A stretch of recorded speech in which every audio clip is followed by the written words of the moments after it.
Hi there, and welcome to the Fellowship of the Ring Pool. We're doing another remote session today because I'm in Florence. I've got my little remote set up, my microphone here. I hope that sounds okay. And I'm actually stress testing this little thing here, which is very saucy. So if we want to later, we can replace the podcast audio with the stuff that comes down the interweb. I'm just going to put one of these in. Excuse me. So I usually do this before.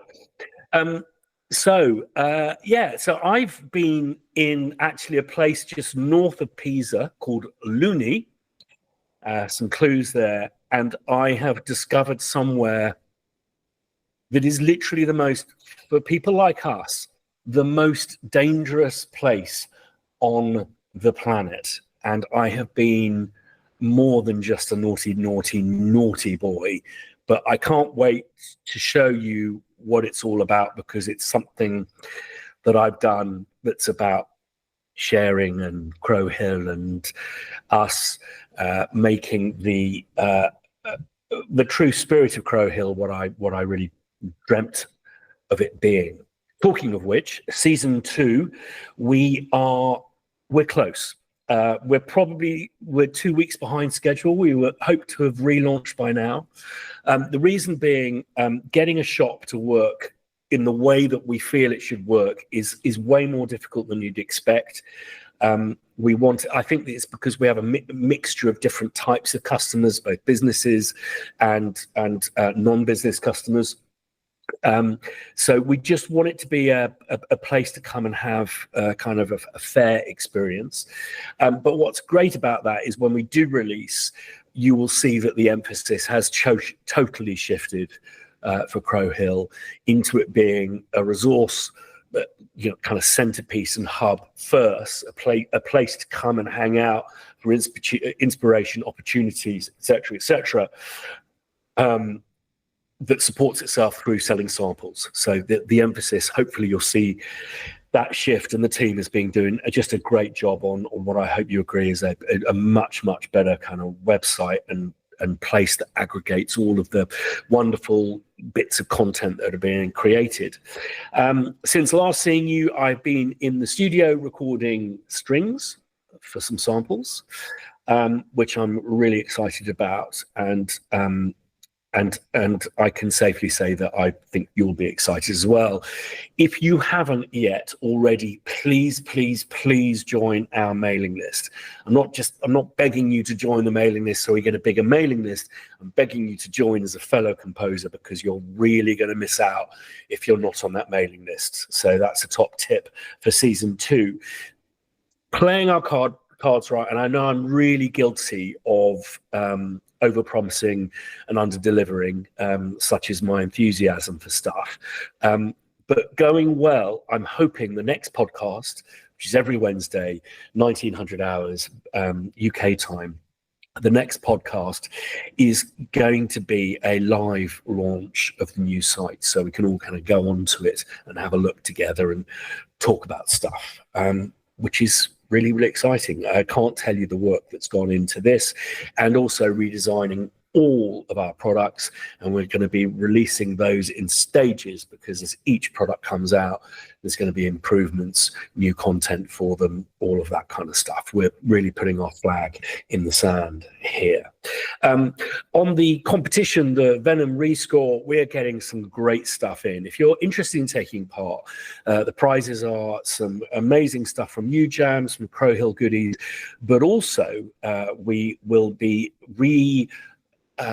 reworking your favorite sound and your favorite sample library, which can be from anywhere, and it'll only be for you to have yourself. But the idea is that we will get your sample library, and if you're far away, we'll get you online. If you're close by, you can come up and spend some time with us in the playroom, putting it through all of our squiggly bobs to create something totally bespoke to you, which I think in itself is a fun first prize, because we all get to share in that process as well. And Friday week 13th put this in your diary, Friday the 13th. We are going to be scoring the new brand identity for this podcast, which I'm hoping to relaunch in 2 podcasts time. And this is when we will be going out to all the different podcast, delivery methods. And we're going to be doing a brass band session and a drum session for that. And again, don't want to overpromise, but I'm going to check with the studio to see what their broadband speeds are like. And if they're okay, we're just going to live stream the whole thing and vision mix it so you can see what's going on, give you a feed from the mixing desk, and we'll put some microphones up in the control room. What I'm actually hoping to do is put our spatial head up in the control room so you hear it in binaural, so it's actually like you're there, which I think would be a lot of fun. Other than that, and before inviting everyone in, I'll get the kind of question of the week in a minute, but it's also Film Club week. We once a month we watch a film. This is a fairly new little segment for us, and we're going to have some music for that too. Once a month we talk about a film to watch. Hopefully lots of people go away and watch it, and then we come back and discuss it.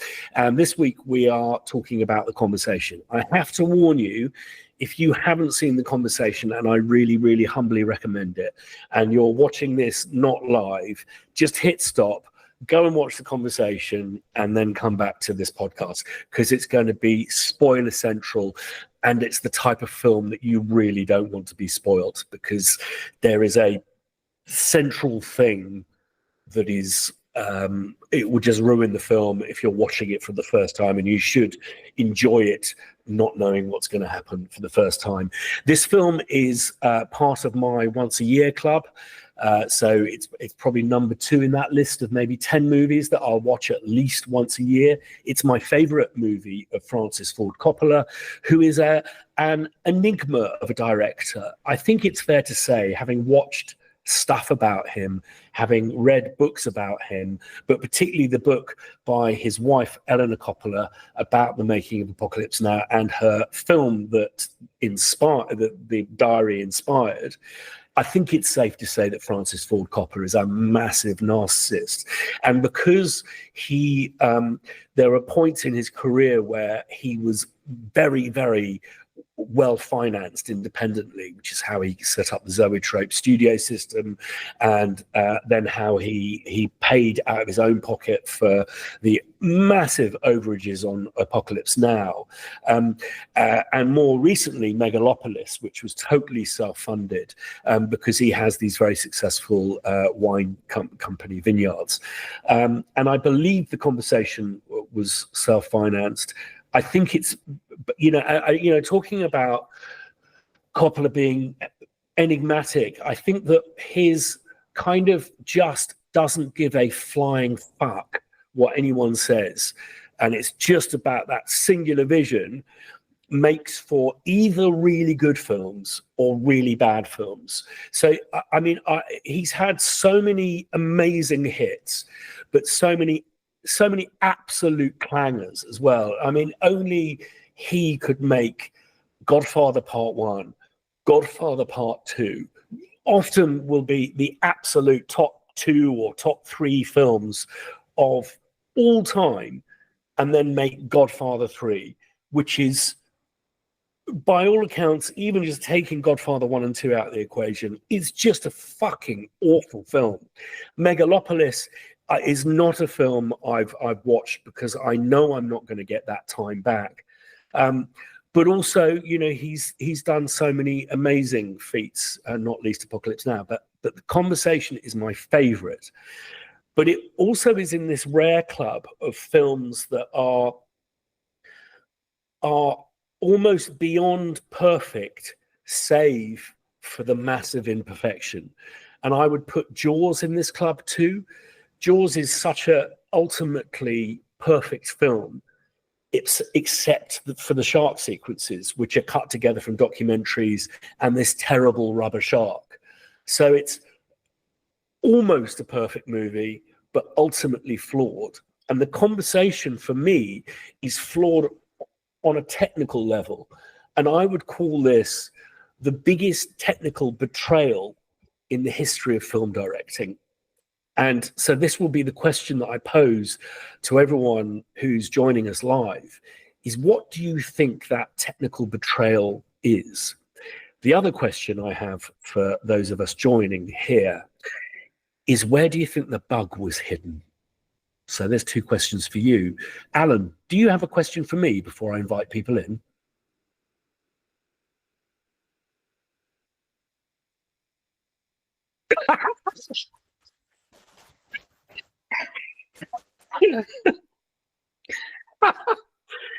I think it would have been more appropriate is, do you ever not suffer from imposter syndrome? Yeah, absolutely. I think it's a combination of factors. It's one, some poor relationships when I was younger with people who put me down, being a redhead, being small. I think it all contributes. Going to a really rough school, where everyone who I went to school with, in order to survive, had to pretend to be people that they weren't. And I dared to be myself and had 7 bells kicked out of me for countless years. So I think these things don't help. I don't think not going to music college, not really ever properly learning how to read music. I tested myself the other day. I just pointed at a line in the bass clef, and I had to work it out. And those are 10 lines that I've been staring at since I was 5 years old. I think that I went into film and TV music just as the internet was coming to life.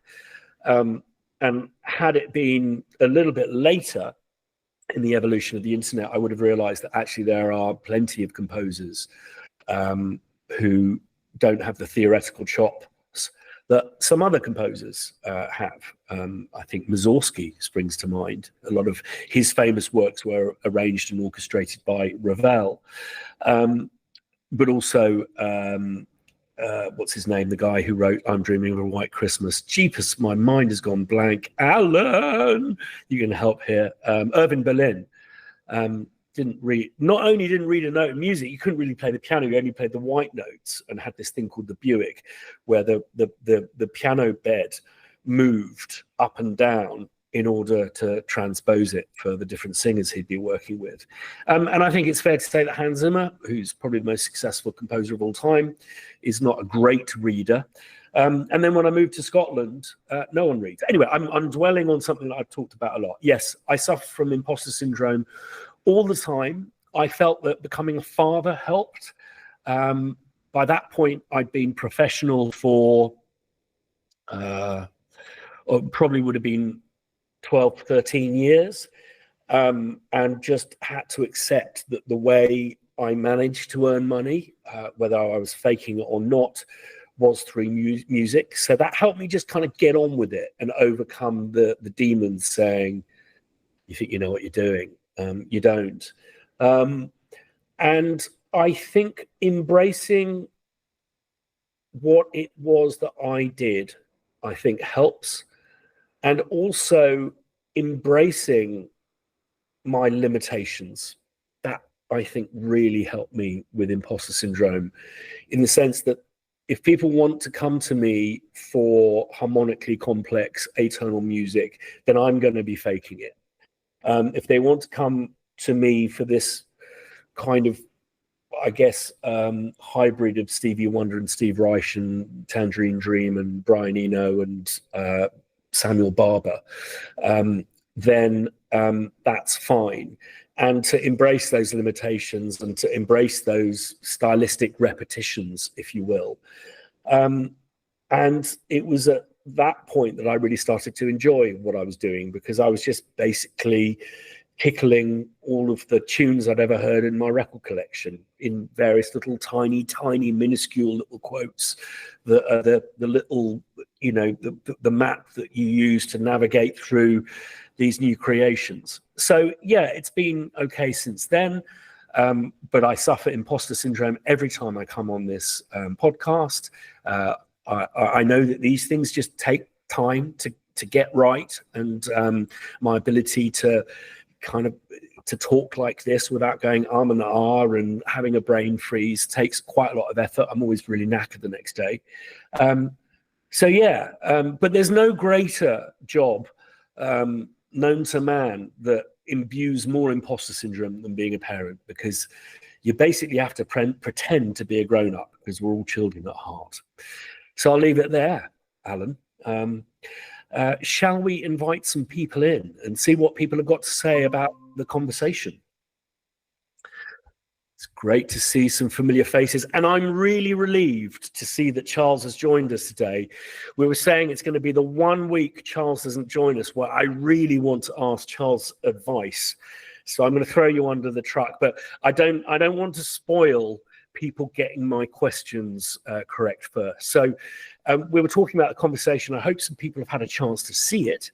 And if you had, I had 2 questions. One, I think that there's an act of directorial betrayal, nay treason, within that film. What is it, do you think?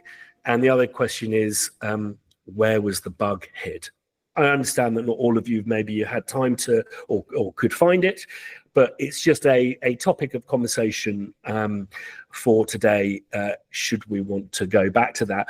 And then I was also asked, do I ever suffer from imposter syndrome, which made me laugh a lot, because the question should have been, when do you not suffer from, do you ever not suffer from imposter syndrome, which is certainly more rare than the former, and how I overcome it. So that's also a question for you guys. I can see that everyone is muting their microphones, which is fantastic, and just stick your hands up if you want to speak. Idris, how are you this week?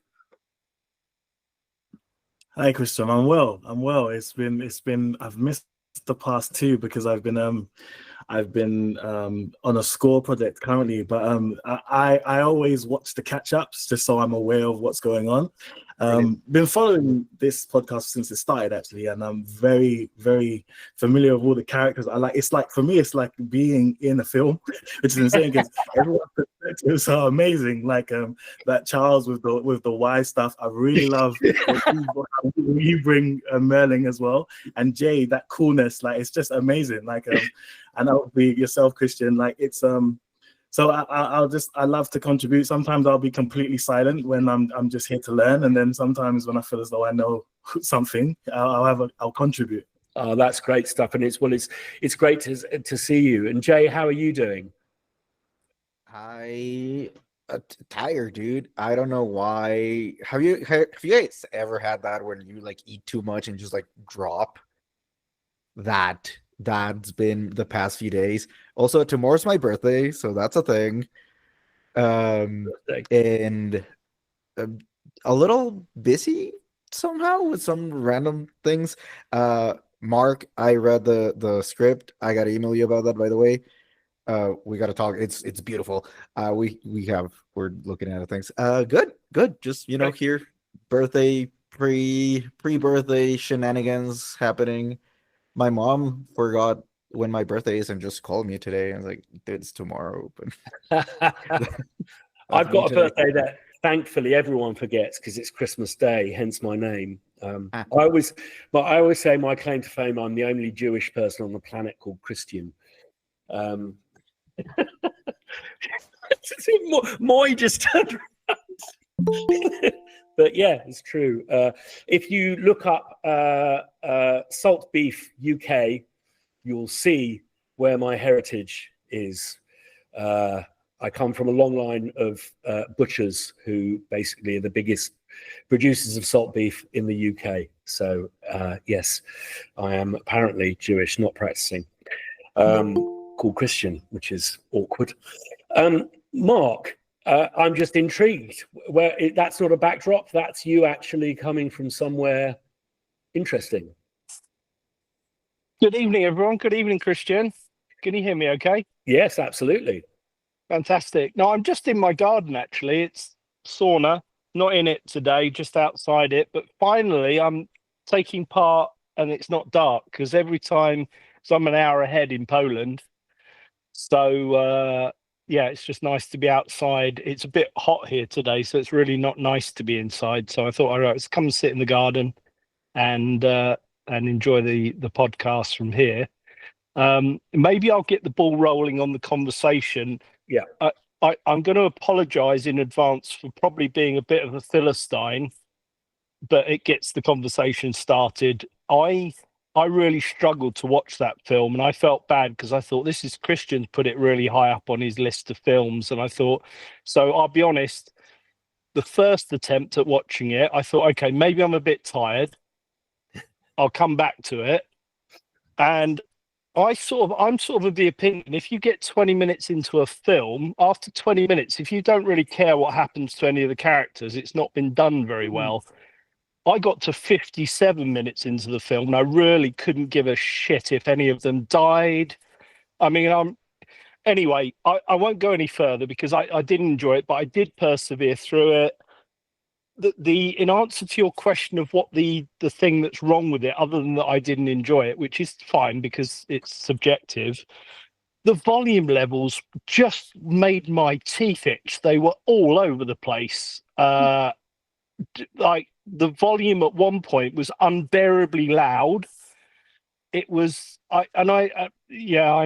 I knew this would happen. It's Walter Murch did the sound. I know. What the fuck do I know? I mean, Jesus, I've made like 2 films. I mean, I know nothing. But listen, I've got to be honest. I struggled with it. I watched it. It's, I don't know, 2 hours of my life I'm never getting back. But that's it. That's the whole point of what we're discussing here, isn't it? You know, the music element of it. I don't know. I mean, I'm going to listen to what other people think, and then maybe I'll go back and watch it again because I didn't enjoy it. I know, and this is brilliant, Mark. I really appreciate the honesty, and I think that's what will make this podcast more and more interesting as we go on. I mean, I would love to counter what you say about what I like about it. I mean, I quite enjoy films of that era because you don't kind of really know what's going on. I think that when people talk about anti-heroes, the character he played, Harry Call, is often quoted as one of those classic examples of an anti-hero. The reason I liked it is, I mean, from a puerile point of view, is I loved just looking at the gadgets, and I thought the sound design was really awesome. I thought it was shot beautifully. I think Gene Hackman, again, another question for everyone here, I don't think he's ever turned in a bad performance, and he's done a lot of shit. I mean, he played Lex Luthor for two terrible Supermans. I found it just very intriguing, very much of the era of the Cold War where everyone feels they're being watched. I just think that films in those days, it was a captive audience. You were in a cinema, the lights were down, and I guess, you know, stuff like sound levels. I was talking about this maybe last podcast or podcast before, you know, they have to do so many different versions these days, particularly for planes, where they have to reduce the dynamic so it's really squashed. But, you know, being in a captive audience, the experience would have been very different. I just found it a very different film, and I just find it completely captivating. Your guess of the technical betrayal is not what I'd thought. Okay. So let me just say my favorite part was right at the end, and when he was playing, sort of, is he playing along with the soundtrack we're listening to? I always think that's quite interesting, is that if the music in a film is in the film or accompanying the film. And just when he was playing that final bit on the saxophone there, it just felt like to me he was going, oh, thank God this is fucking over. Let me just sit here and play the saxophone, and the credits went up. So that was my favorite bit. So I'm going to say nothing more on it because I love the fact that we're going to do this film club thing, because we're all going to learn stuff, even people like me that's got fucking no idea what I'm talking about. So I'm going not at all. I mean, it'd be interesting to see what other people think. You stick your hands up if you've managed to see it and have some thoughts, and talk about that technical betrayal. But also, Mark, where did you think the bug was hid?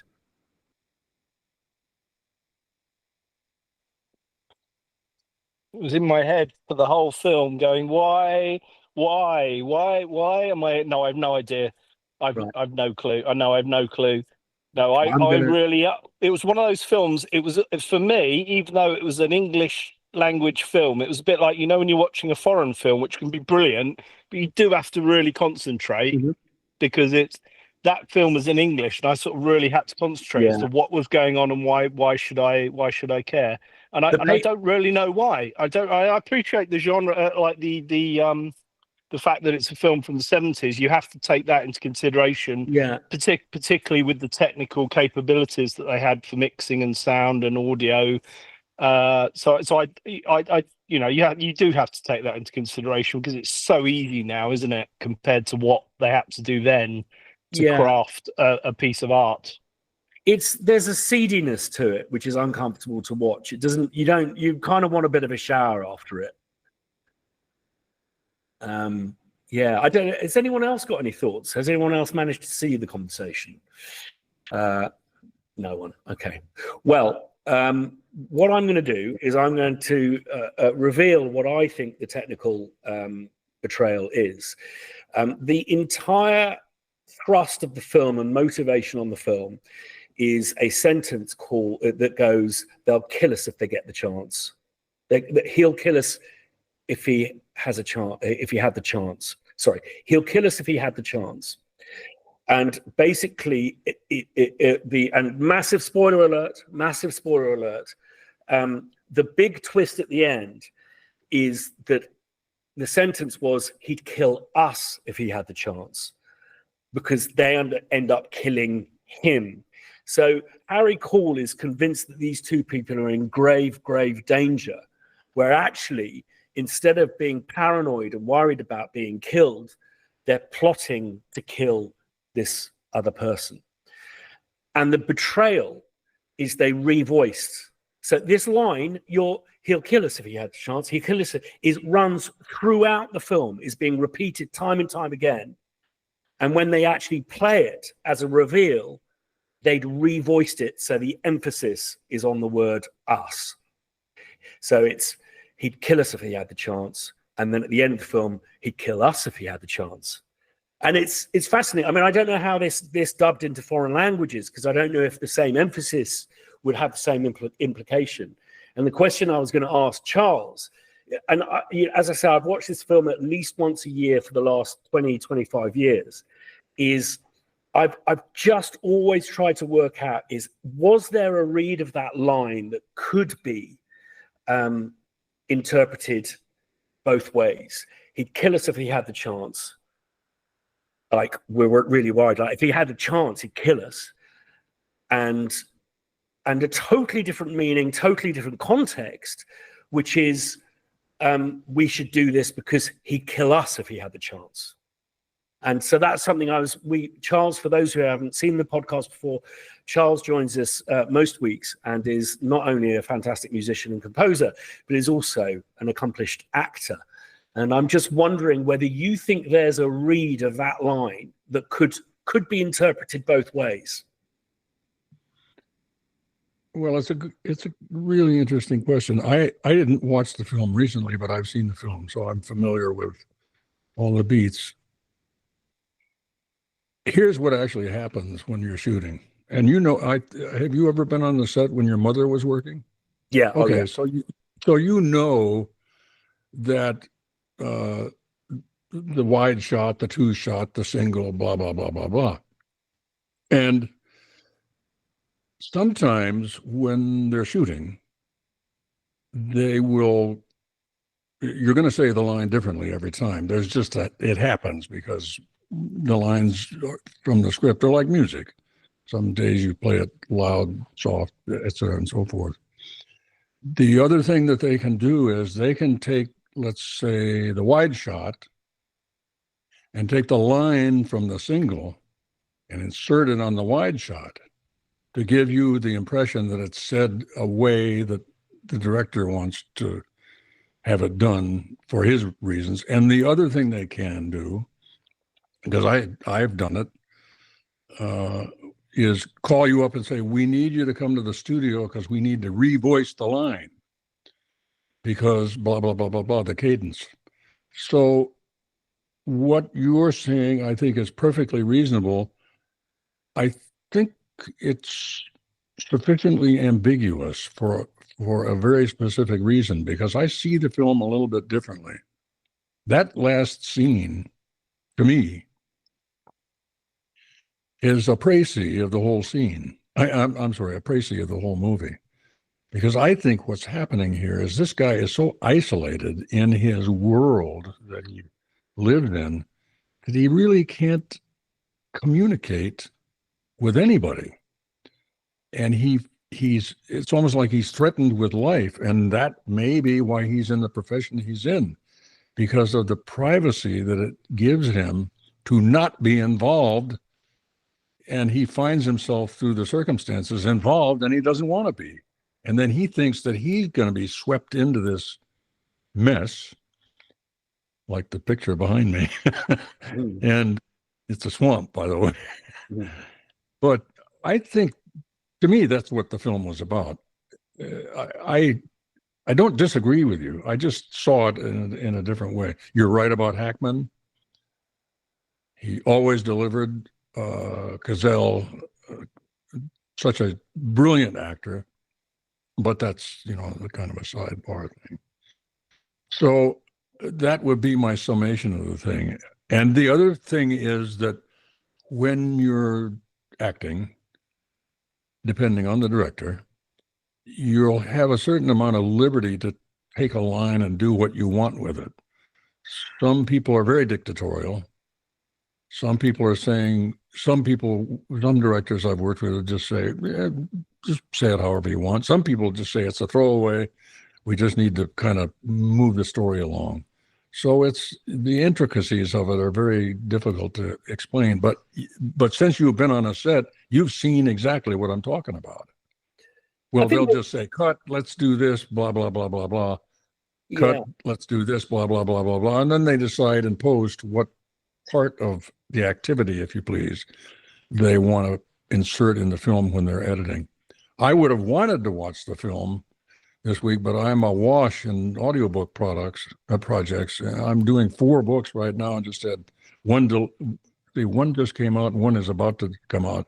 So and as a matter of fact, today before this, I thought, I don't even know if I can go to the meeting because I'm working on another book, but I wanted to come back and be part of this. And this is a nice break for me. So anyway, have I explained that in an articulate way? So absolutely. I mean, the one thing I think a lot of people don't realize is that most films are not multicam; they're single camera, and you do a master shot, and there's a combination of things that need to fall in place for that master shot to be okay. Let's move on to the various different setups. So when you're watching the different cuts between the close-ups and the mid shot, and then maybe there's a wide reaction shots, these are all entirely different takes of the same scene. But the idea is, depending on the director, is that you nail the master and then you're meant to repeat that performance. And it's why a lot of theatre actors hate doing film, because it's so agonizingly slow. You'll be lucky to get 1.5 minutes filmed a day. And it's not just that the okay, it's like slide the camera over here, right, go again. It's like, okay, they change the lighting setup, they move the props around, they might move some scenery out, this, that, and the other. So it's an incredibly laborious process. And a lot of these particularly long conversational scenes you'll see 2 people talking, and you have to imagine they've had that same conversation for an entire day, from like 9 o'clock in the morning till 5 o'clock in the afternoon. And I think that people don't understand that kind of nature of things. And that is also what leads to there being quite a lot of paralysis in edits and quite a lot of interference with studios, because they just have so much footage to work through. Is there a better read of that? They call it a read, even though they're saying it, they're saying their lines without reading them. And then often as composers, we're asked to to give what they're saying a different connotation by possibly altering the mood. I recently spoke to some cast members of Downton Abbey, and they just are infuriated by the amount of music and how the music completely alters the context of what's being talked about and the consequences, but also the performance. And how people are talking about the fact that they've run out of milk, and Mr. Havisham, or whatever his name is going to be angry. And there's this kind of dark mood underneath. And the actors say, it makes us feel like we're overacting and we're overemphasizing the importance of this context and consequence because the music's going hell for leather. So there's all of these moving parts which are incredibly complex, and as you say, often they'll just come in and completely reread it. I know Lord of the Rings was totally ADR'd, and ADR stands for additional dialogue recordings. And I can, because I'm so obsessed with this film, the line that you hear throughout seems to me to be location sound. And the line that's inserted at the end feels to me to be something that's done in post. The quality of the voice changes to something that's it sounds like a bigger capsule. Yes, I'm that much of a nerd. And I don't know what... I want to interject something. You have maybe the same handicap I've got. When you have been in the business, particularly in your case, whether your mother was an actress, you come in with a prejudice that is so subtle that it's very difficult to suspend your disbelief. My wife and I both suffer from this because she's been around when I've been filming and commercials and everything.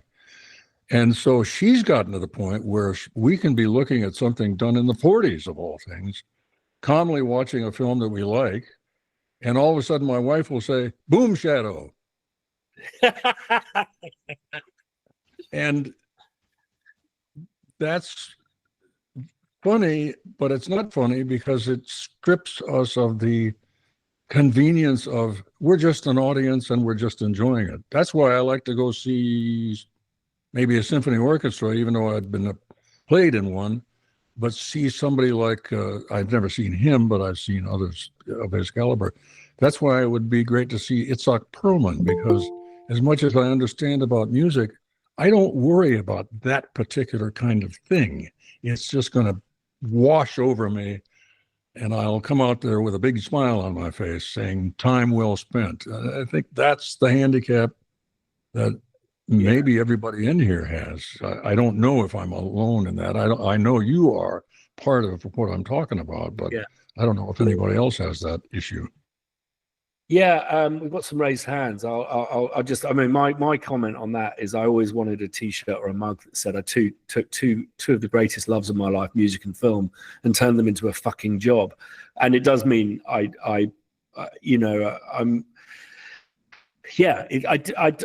won't say I don't enjoy it as much. I just enjoy it differently, and that's a question to everyone. Have they found that the one, can you turn the analysis off? And two, how has that changed your listening pleasure? Idris. Thanks, Chris. By the way, I really love that quote of yours. That's it. I've heard it on a number of times. This is getting every time. So I was gonna say, so like for me, I came into this business wanting to do score stuff for a long time, but I entered recording sound on set. So that was this was a production sound mixer.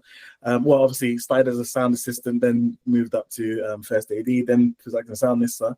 And it's like I find that I have the same thing that you're speaking about, Charles, where it's like you can be watching a film. First of all, bad sound hits me amazingly, but so does good sound. Like, because a good sound is almost like I can still be in a scenario where I'm like, oh, what mics are they using? Because this sounds beautiful for whatever reason. Like, and then obviously you find out that they've had mics from a factory that isn't publicly available yet and stuff like that. But I was going to say, so I too am in the same boat as yourself, Charles and Christian, when you have to find a way to just strip away from it. But I don't it seems to be easy for me for some reason. I don't get the same jarringness. I don't know. Maybe because it's because I've been doing the score side for the films that I've done production sound for as well. So maybe the through line doesn't allow me to kind of notice it in other projects. I'm not too sure, but I do get your meaning there. And it just, what I said about the way that films are recorded, filmed, is correct, isn't it? And I think that a lot of people don't realize how slow it is, and how that affects the sustaining levels of energy and matching performances for actors is where the art of film acting comes in. Also, can I ask you, did you feel when you were predominantly doing that that sound was so second class to picture?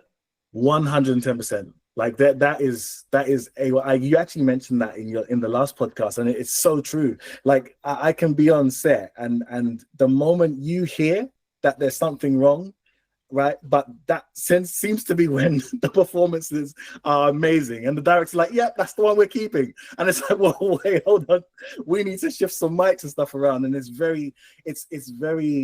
You'd have to have an amazing relationship with the director to be like, "Yo, I really want us to go one more time, just so I can switch that there or move that there, and maybe turn a knob down or whatever it is, even just move a mic forward or something." And it's so, and then it's not just your part. You're also thinking about wardrobe and makeup and props and set design. Art direction might have something fall off the wall that comes way before you. Usually if it falls off the wall, that's when I'm running to the set anyway to try to shift stuff too. But yeah, it's I think you're right there. It's like, it's definitely second nature. We kind of, I think producers really, and directors really think we can do a lot in post.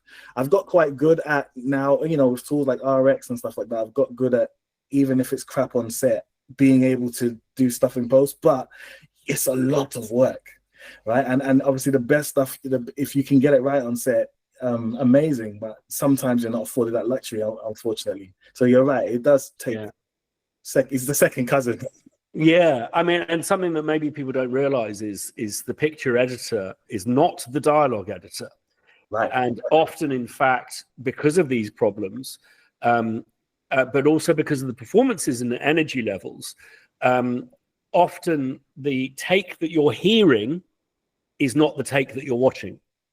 And the dialogue editing is like, it looks like it's not just been chopped up, it looks like it's been diced. If you look at those Pro Tools files, it's unbelievable where they're grabbing little bits of this, that, and the other.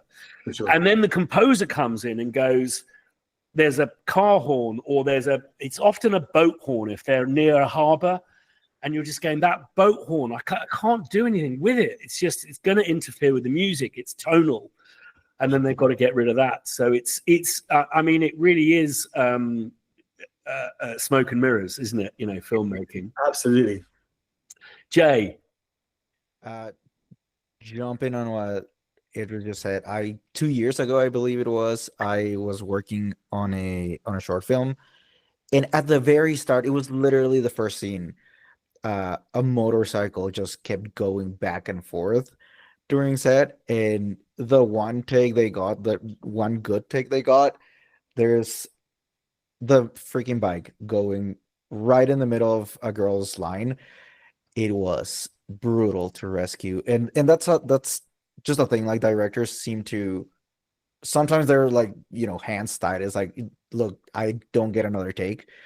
I would have loved to ADR that whole film because there was a lot of noise, like maybe too much. It couldn't be done, unfortunately. But it's from a sound designer's point of view, not a composer, but a sound designer, like working post. Sometimes it's a lot of, you got to do what you got to do with whatever you have at the moment. That movie in particular, I had to pull a lot of words from other scenes because they just it sounded bad. Some stuff just sounded bad, or they needed a word here or there, and it just wasn't at all. It's like they were supposed to say this here, but they didn't. What can I do? And I was like, all right, well, they said it again here, so I'm just gonna copy paste. There's a lot of that going on sometimes, especially in indie films, when you're like low budget and you just don't have, or students are working the microphones and they just don't know what they're doing. That tends to happen at least here right now, because it's very young. The film industry is very young right now in Guatemala, so it's a lot of like students, a lot of amateur people that they don't really know how to hold a mic and not leave it in the frame. Me being the one of the very few lucky ones that have been in Hollywood and know a little bit more. I've seen it and it's like, I wish I could like just teach everybody how to do this if I knew it better. There's so much complexity to it, not least because then so much more is recorded on they call them ironically sound stages. They don't sound very good. There's recording in studios. Then I'm working through Breaking Bad, a little bit late to that party at the moment, and you can see that it's a lot. There's a lot shot in studios, and the problem with those things is they sound like hangars. So the complexity of getting microphones really close that you can't see, and then all of the problems that you have with lavalier microphones and this, that, and the other. And when they actually introduce multi-camera, it gets even more difficult because you where does the boom go? And as Charles mentioned, boom shadow and all of that kind of stuff. Mark, you've got your hand up. Yeah, I just wanted to ask a question really because Jay's going to be composing on our third VMAX movie, and it's sort of a very small team of people. He'll also be involved in the sound design. I guess the question is, in a sort of proper film scenario, how often does the composer get that involved in how their composition is used and the sound design and the nitty gritty? Because in our team, because it's super small, we're very much encouraging that to get the perfect result. We don't have the issue with recording on stage because essentially we're doing stuff in VR. But is it a case, I guess the question is it a case that when you get to big films, the team is so big that it's like, right, do your bit and fuck off, and then it's handed to someone else, and that's why you sometimes get something that isn't quite how it should be? A composer then looks at their soundtrack and goes, what the hell did they do with that?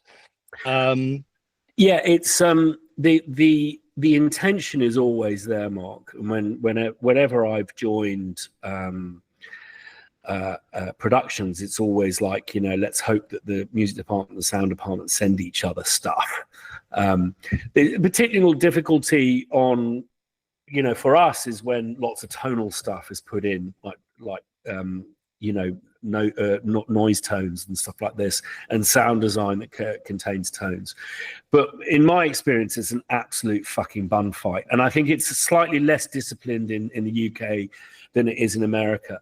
This is where it comes down to director with experience, which is why it's very interesting with the Christopher Nolan films, because he lets the music get completely out of control and obliterate dialogue and all of that kind of stuff, which is very daring and somewhat frustrating. But he's one of those filmmakers who go, well, it's designed to be seen in a brilliant cinema on a brilliant projector with a brilliant sound system.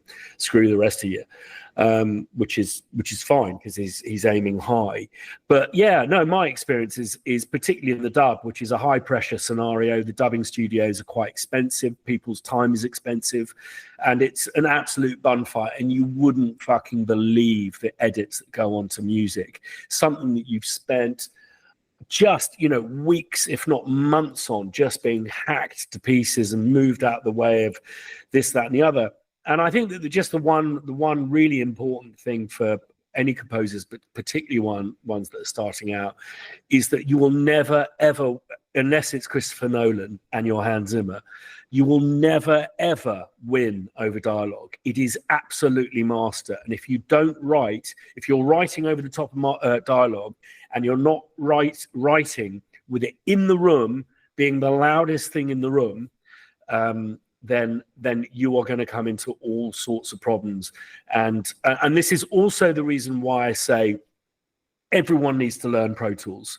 If there's one reason why everyone needs to learn Pro Tools, is you'll go into those dubs, there'll be something they're not happy about with the music, and if there isn't a music editor, you're going to have a dialogue editor or a sound editor or a dubbing engineer editing your music. And it doesn't matter how fucking good they are at editing and crossfading, what they will not understand is beats in the bar and the fact that things are out of key, or in the something's that you've got a major against a minor. All of these things that we hear and they don't. So basically what I'm saying is that you're sitting in a dubbing theater watching someone who cannot edit music editing your music. You can just go, would you mind if I jumped on? At which point you've got to be really good at Pro Tools. And that is the the only reason that you need to be able to learn Pro Tools is if you're happy with people who can't edit music, editing your music, then don't learn Pro Tools. I pass it back to you. But these, as I say, these are high stress situations. And I've done like these big Poirot productions where they do the full dub in 3 days. That's a feature length, BBC, no, it's ITV. That's a feature length thing that's going to go around the world, Murder on the Orient Express, several million an episode. And they dub those in 3 days. So if you don't give a shit about the dialogue, they will do one thing and one thing only, and that's turn your music down until you can't hear it, because they don't have time to fuck around with it. So first of all, learn how to bear writing music with lots of dialogue in your coming through your speakers. And secondly, get good at Pro Tools so that you can jump in before they massacre it. I mean, there's some stuff out there that films that I just have to walk out of the room because it's so embarrassing what they've done with the music. Idris. Yeah, so you're so right, Christian. Like I remember when I first my first ever score actually is actually, to be fair, it's the reason why now what I do, it went from production sound all the way to score, and then now re-record mixing, which I've been doing for the past 2 years.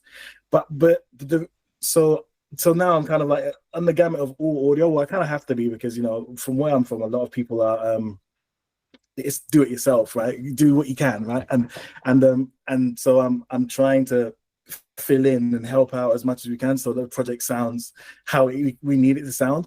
But it was actually my first one that I kind of I was going to stop. I was going to not do this thing that I fell in love with as a child, which is make music to film. But it was a video of yours actually, Kristen, that made me still stick at it, because you touched on Pro Tools being Sauron, and you said it in that way that was like, okay, so all the rings lead back there, right? So yeah. It was like, okay, that made sense. And that's when I started going down my journey of re-record mixing. Well, actually, I was just trying to get good at Pro Tools so I can do that thing. I can make sure my music sounds right in a dubbing session. But it then became, can you mix it? Right, which it's predominantly short films and stuff like that. So it's there's a big learning. A lot of people are learning as they're going at the time. So I'm usually the audio, I would say the audio expert in the room at the time. So but then it led me to doing re-record mixing and stuff like that. But I really almost stopped from that time. I heard it in a cinema, and I sent the music off and expected it to be perfect. You think that, right? And it was one, when you fall in love with the score when you're making it too, and then you listen and you go home and cry, like literally. Yes. Because it was very bad. Like on my way home, I'm speaking to my girlfriend. I'm like, I'm in tears. I'm saying, I don't know what happened, but why didn't they tell me that they didn't like my music? It felt like that. It felt like a personal attack. But You're very right. It's not that at all. It's just the fact that they just don't have the time, or there's just a big competency gap, that they don't understand beats per minute, as you're saying. And the the egos are all clashing as well. I mean, dialogue is master, but there's also sound designers who have spent many months on these things, and suddenly you come clattering in with a symphony orchestra and some breakbeats, and they're like, well, it's just stepping all over my explosions, you know, and it's all getting muddy and this, that, and the other. Everyone's getting stressed. Yeah, it's absolutely heartbreaking. It's absolutely heartbreaking when you've done something really intricate. And I think for me, it's when I don't mind it if it's been chopped to bits or whatever, but it's just when it's just been turned down into oblivion. And there's certainly been one case where I did a slightly massive attacky thing with like a rim shot break, and I said to the editor, and I said to the music editor, and I said to the sound guy, I said, listen, I'll do this on the proviso that it's got to be played fucking loud, because it's a rim shot and it'll sound like light dinner jazz unless it is at kind of hip hop levels. And yeah, I remember watching the film and the music came on. I was like, this is going to just sound fucking awful, because I don't know if you know that track Teardrop by Massive Attack, which has got this rim shot that like dilates your pupils. It's so loud. And anyway, just as a demonstration of how quiet the music was, a Mercedes S-Class car crosses the stream left to right, about half a mile away from the camera, and the sound of the engine obliterated the rim shot. And S-Classes sound like that. So that's how quiet they had it.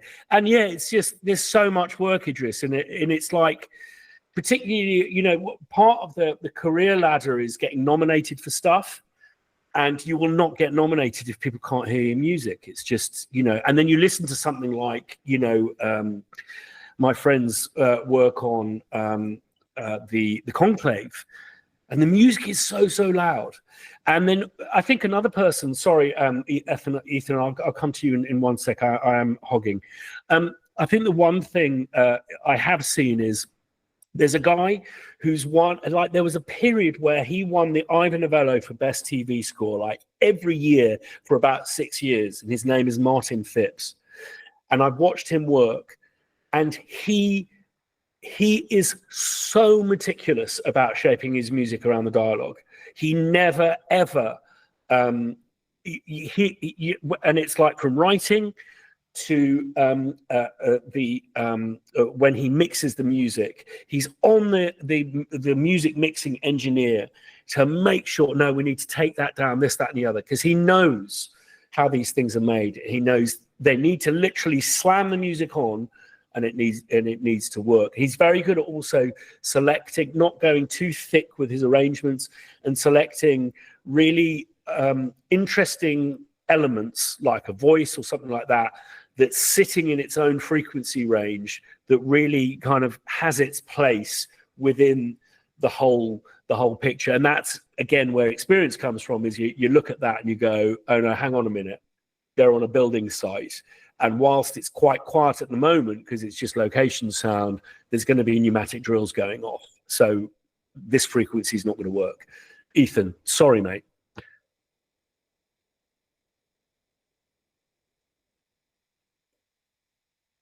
You're pressing our faces.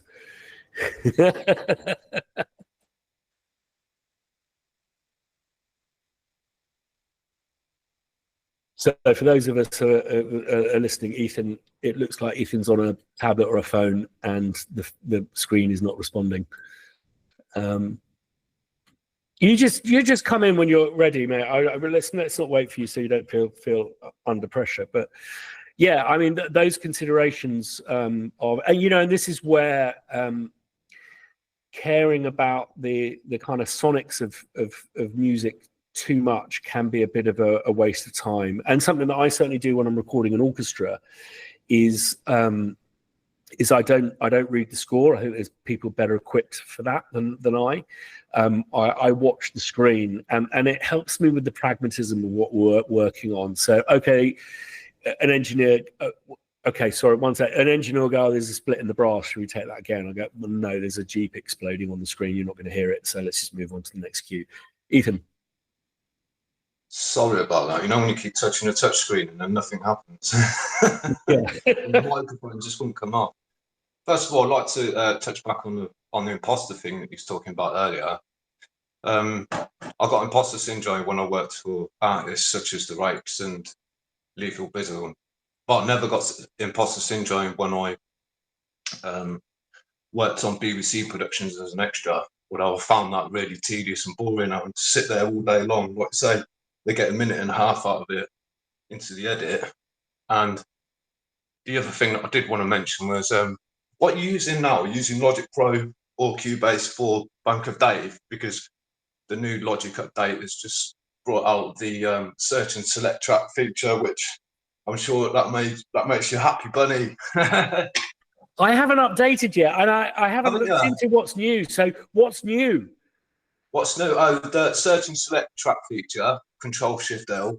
You're able to find any track in a session. Say like you've got like 200 tracks or more, and you want to search one track.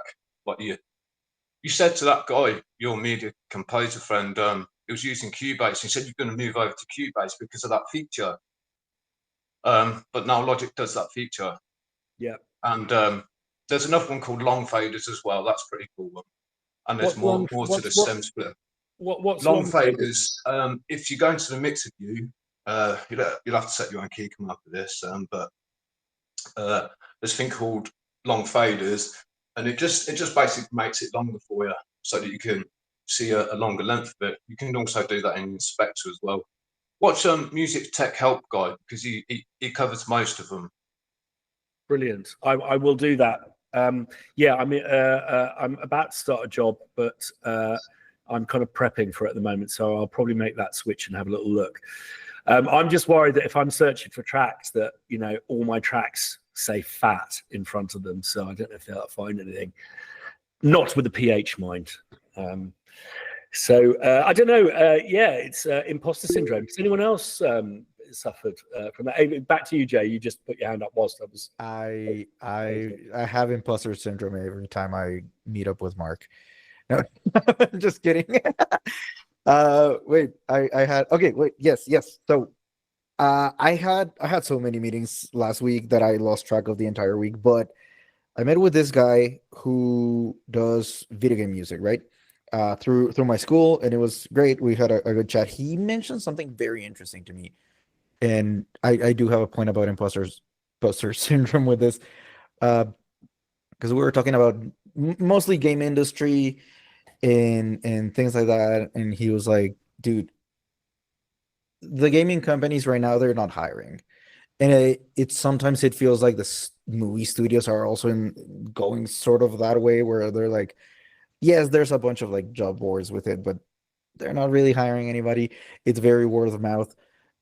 However, and here's where the imposter syndrome comes in. He mentioned what you should do is just like find your friends, everybody that's good at something that you don't do, get a team, because right now games are hiring teams. They're basically outsourcing audio, and I just thought about that in the film side of things. Like, we already have to be head of departments for what we do. So what's stopping anybody from just grabbing your friends and being like, okay, you're good at sound editing, you're good at dialogue, you're good at music, I'll handle sound design, just like put it together. This has been running around my head for days, and I've been wondering, Guatemala being so small in the film industry, but having a lot of potential, because I mentioned last time I was here that someone very big came over for location scouting and ended up meeting a lot of crew instead of location scouting. I really feel like I'm full on imposter, like trying to put this together, but it's like, no. Why not? Like, what's stopping me from just putting a sound team together, like an entire sound department? Absolutely. Here that could handle most things. Well, it sounds like a great idea, and I think things are going that way. When I came into film music, being a TV composer was separate to being a film composer, and if you did a TV, you wouldn't get film work because you were classified as a TV composer. Those worlds have now merged. But I now see a poor cousin that reminds me of how people used to turn their nose up to TV, and it's called podcasts. And people are listening to way, way more of them than watching television.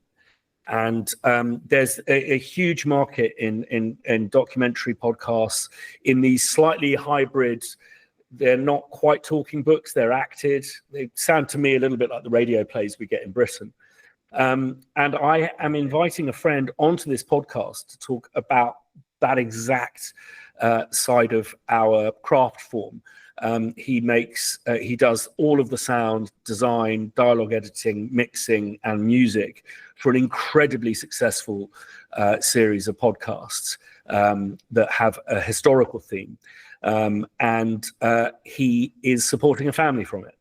And so I think it's a very interesting development. It's a new angle for us to look into, but also I think from it will be a new class of hybrid composers who wear several hats.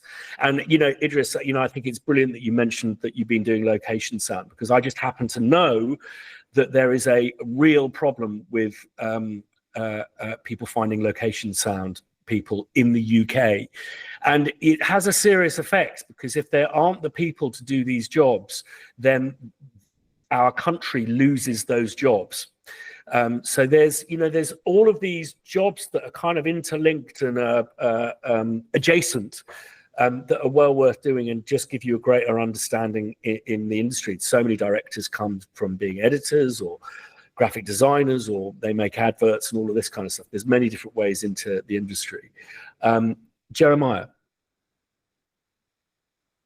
Hey, yeah, it's an interesting little. I have something to say kind of related to this, but it is interesting how we kind of, as creatives, have to constantly not just adapt our genre, like as technology moves and as we move as ourselves as individuals, but like as well as business people, as owners of our own image. I mean, marketing ourselves. It's curious to see what that train will follow as we go along. Social media is still a new advent of this generation. Like, I don't know what's next. I don't know what we're going to be doing, but we have to responsibly respond to it and hopefully follow it to a degree that keeps us relevant, to keep us working. And I think that's interesting. But speaking to the imposter syndrome and taking on new skills, for so long, I was kind of anxious about trying sampling.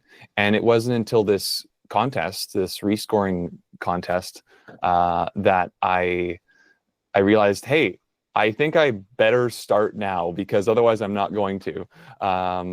And it was really exciting. And I think a lot of these changes, whether it's having to figure out how to run a business or run a social media account, while those things can, I think, be daunting, this was a really exciting change for me to finally say, hey, I'm going to delve into this world that is massive.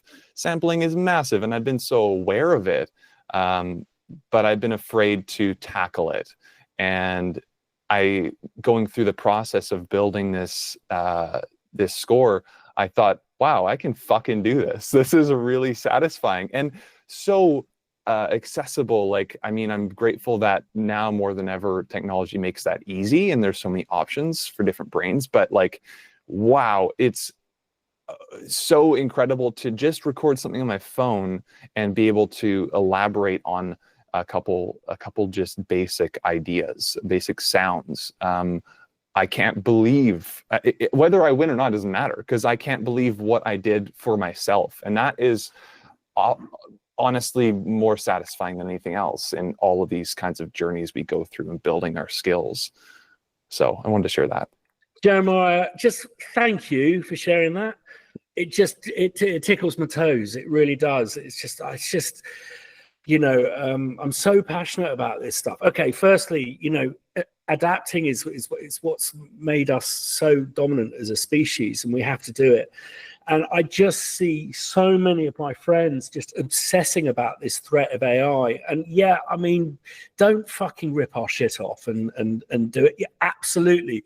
But it just smacks of me very similar to the fear of the MP3, the fear of streaming and all of this stuff.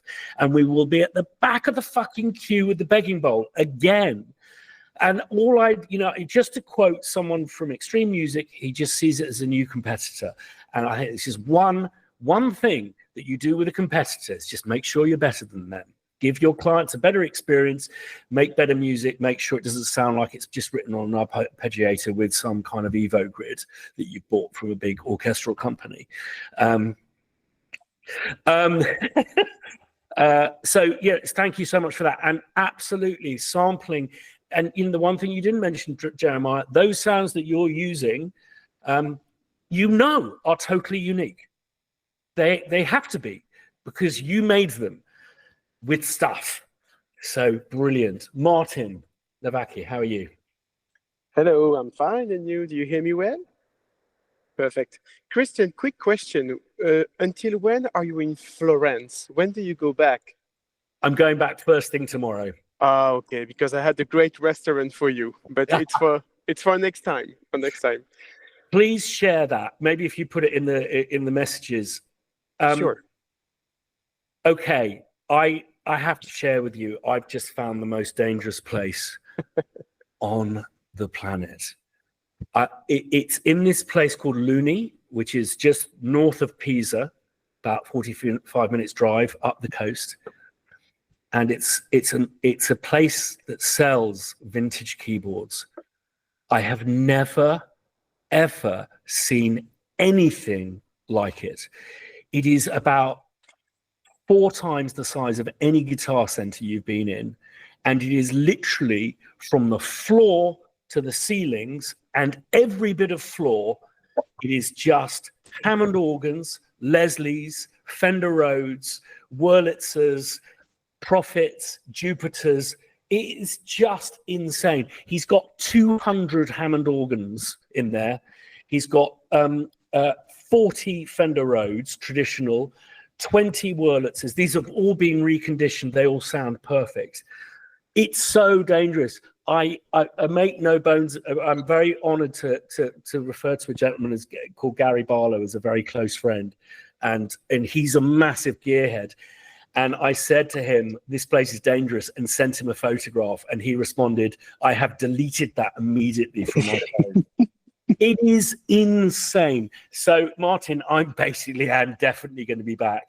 And I bought 2 things, and they are going to be part of some stuff that I'm going to share. But one of them I'm going to reveal is a ARP Selena string machine, which is the absolute bollocks. A lot of people think the CS80 is the Blade Runner machine. Actually, it's the Selena does most of the heavy lifting in that score. Idris, back to you. By the way, if anyone wants to look, if you go to the little people icon, you can see a list of people who have raised their hands, and I just go in order, just in case you kind of like going, why has it not come back to me? Idris, back to you. Yeah, no problem. I wanted to say, sorry, my camera's done a funniness, so I'm on my my small laptop screen now. I just wanted to get reply to what Jay was saying about imposter syndrome in that manner. Just to say to definitely, I would say something to definitely try to do that thing, because that's what my whole business has been centered around. I do, sorry for the plug, but I do run a company called Black Audio, which is the very thing you talked about, which is basically, it's loads of friends and people that I knew who do music from different variations of stuff. And to touch on Christian's point, I knew a lot of people who learned how to play instruments, but they could never get jobs because they're good at it, but they're not good at it to the level that the conservatoires will imagine that they're good at it. So as a result, they don't get into those positions, but they are good because I've used them on films, and it really does do the same thing, right? And can create the same effect. And there's loads of people that have come together and are doing that same type of thing, and I think it is the way of the future, as Christian so rightly said.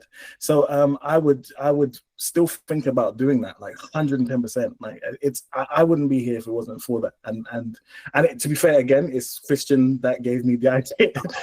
So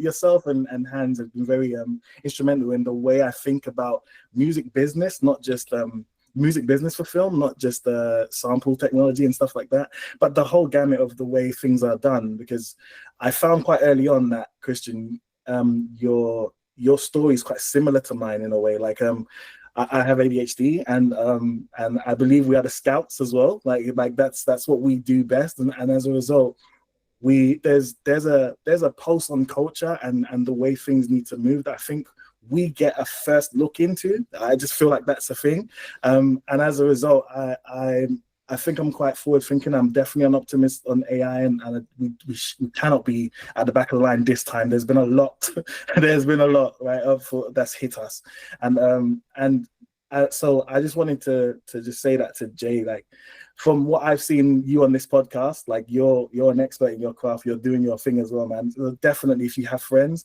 who do all the other stuff, just definitely grab them, man, and be like, yo, let's build something amazing for the future. If I can tell anything from Jay, your confidence and demeanor, I can see us in 10 years' time with you just owning audio in Guatemala. I can totally see that happening. I can already tell you why. I cannot entirely tell you why, but I can already tell you why. Is the Dolby Atmos situation. Yeah. That's why. Yeah. Brilliant. Listen, I'm going to go to back to Mark, then we've got Moy and Martin. I'm an hour ahead of the UK, so I'm going to do a hard hour half past because otherwise I'm going to miss my tea. So back to you, Mark.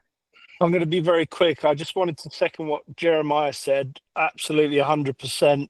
That was totally out of my comfort zone, but totally 100% worth the process of doing that task of not understanding how to sample things. I just wanted to second that because it was, as you said, it doesn't matter if you win, it's a lot of fun understanding how you can take, wave files and turn them into something.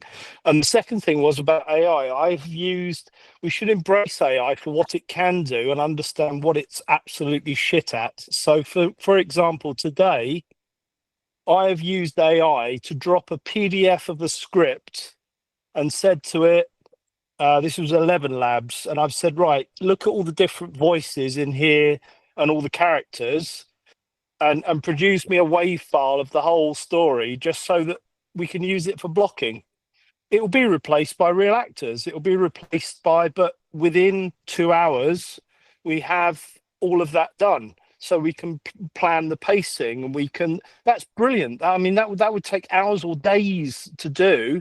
So we should understand what AI can do and then go, thanks very much. And then we bring in real actors to do the stuff and real composers to understand. As I've said many times, it understands how, but it doesn't understand why. So we shouldn't be afraid of it. Embrace what it can do. And utilize that, because if you don't, you'll get left behind. But also understand it doesn't replace the human element in everything we do as creators. It doesn't understand why it's being asked to do things. It needs the human to do those tasks. That's all I wanted to say. Thank you, Mark. Totally agree. And yeah, let's keep AI purely as it to our clerical tasks. That's what I say. Moy. And finally, I got this thing with the microphone. So, did I hear it correct that you said you're Jewish? Yeah, yes, from a kind of bloodline point of view, my granny was Jewish. Yeah. I was just as shocked to find out that you were.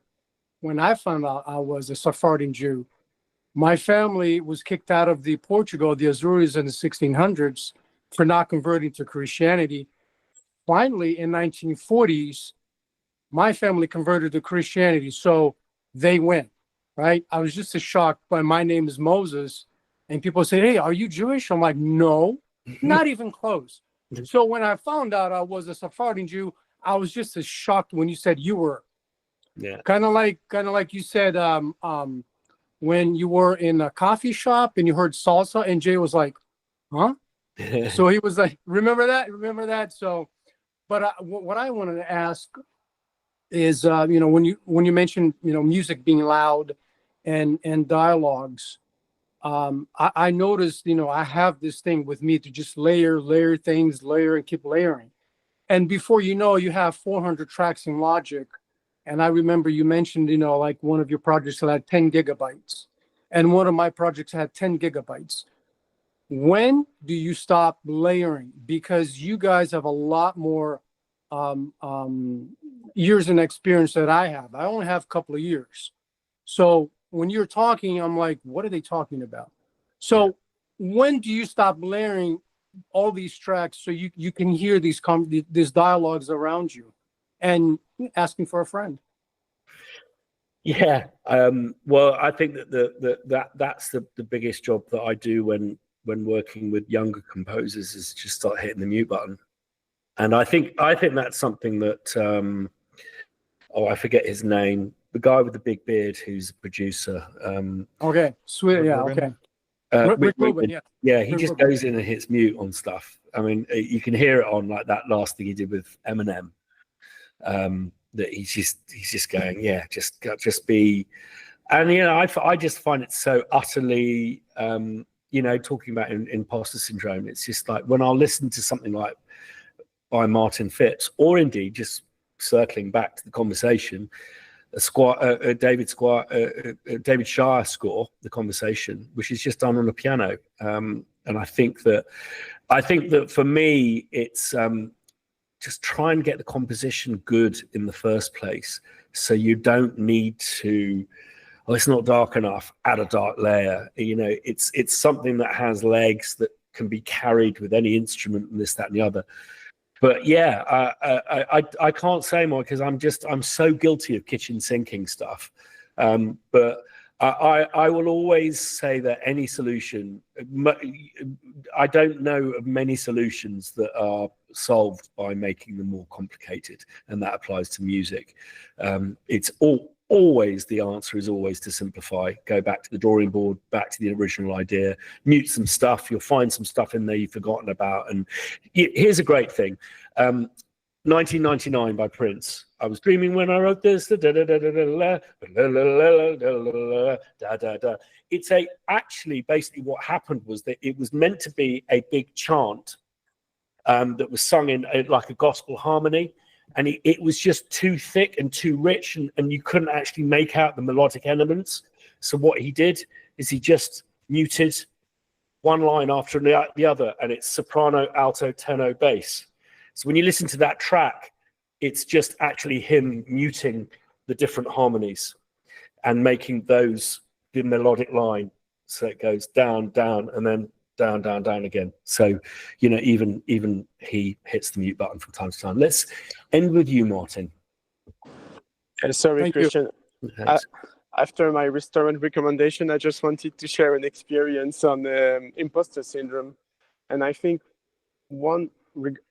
as far as I'm concerned, I think one thing that made a massive difference, because I have it every day, like nearly everybody here, was to have someone I trust listen to my music. And this is my wife, actually. And when she says to me that goes in the right direction, it's good, then I feel way better and I know I can continue. So as far as I'm concerned, it's really finding someone you trust and you make him hear and you gain the feedback to continue. I think that's how I deal with imposter syndrome as far as I'm concerned. And there are many great artists who have relied on the muse. On that note, thanks so much for joining. And I'm hoping, cross fingers, that next week on this podcast, we are going to be launching the new Crow Hill site. And I've said before, I'll say again, I don't want this podcast to become about shilling stuff from Crow Hill, but I hope you see that what it's about is less about selling samples and more about kind of the stuff we get up to on this podcast. I've also got guests coming to join me in Edinburgh soon. One is my friend Pascal, who makes a living out of doing podcast, music, sound, and dialogue.